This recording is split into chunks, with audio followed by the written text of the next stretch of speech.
Hello and welcome to another Facts and Dimensions Spotlight Dataset. In this one, we're doing deaths registered weekly in England and Wales.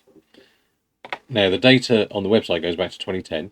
We only went back to 2020 because the cause of the request was in fact to do with COVID. And in the 2020 data onwards, they added a whole load of new sheets to do with COVID deaths.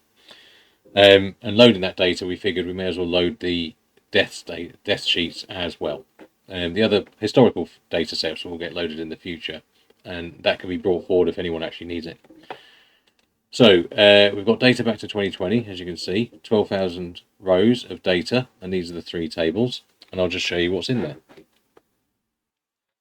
there. So we've got deaths by age and gender. You can see the age bands there, so it's quite detailed, 5-year age bands. Deaths by region and place of occurrence. So that is that.